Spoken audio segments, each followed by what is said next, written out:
I must say that I am very impressed with the city.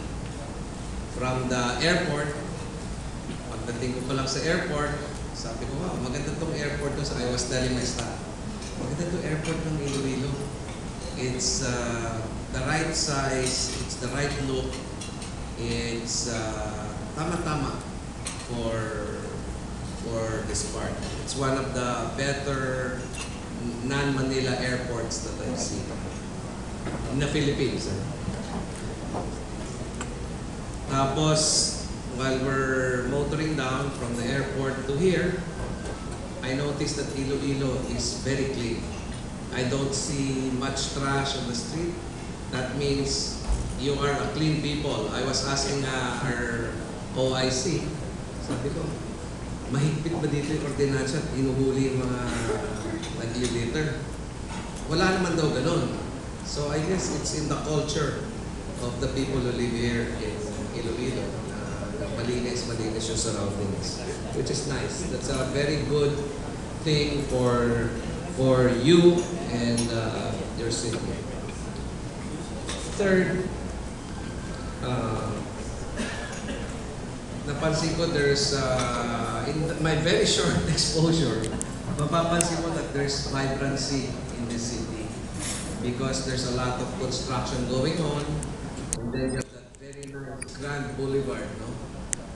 In fact, that's probably the widest road I've seen outside of Metro Manila. No? It's very nice and it's lined, parang maganda yung planning. And so it gives you a good sense of order and a lot of other good stuff. I know you have many universities here. I was told that you are a hospital center for this region. And I know that we have also a very active BPO call center industry here, which is also contributing to the growth of the economy. And so it's very nice. I will try to tour later the whole city because I was told that's also very nice. So to get an overall impression of the place. But so far, so good.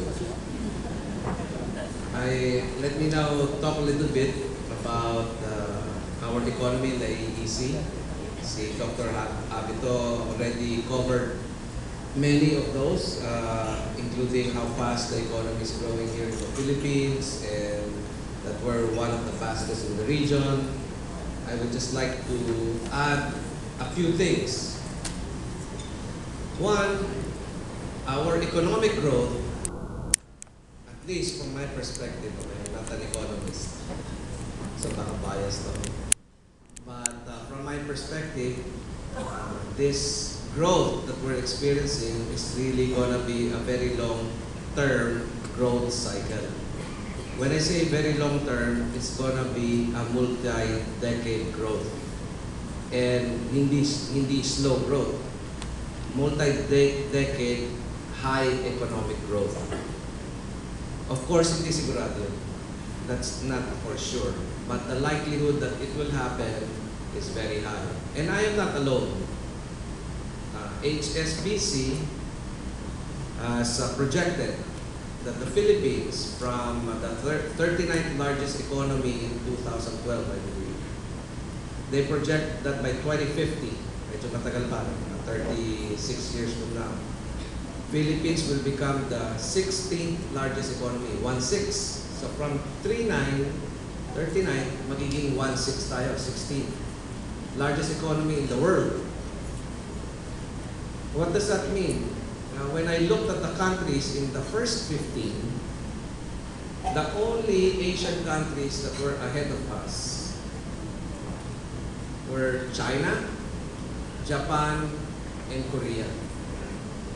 So that means that they project that the Philippines will be bigger than Singapore, will be bigger than Taiwan, will be bigger than Indonesia, will be bigger than Thailand. Economy-wise. Okay, so that's kind of a very bold prediction. But HSBC, as you know, is one of the biggest global banks. So they have very competent economists that do this analysis. And so it has some weight when they say something like that. And I will share with you, before I go to a discussion of ABC, I will share with you why that the factors that may contribute to that happening. One is we're a large population country. We're the, depending on the estimates, we're between the 12th and the 15th largest population in the world. So yung 100 billion natin, we're in the top 15 definitely. Second, our GDP per capita is going to approach $3,000 this year. And a lot of the economists show that when you reach between 2,500 to 3,000, that's really the takeoff point for a very high economic growth, because that's when, at that level, a lot of people start to have money, disposable money,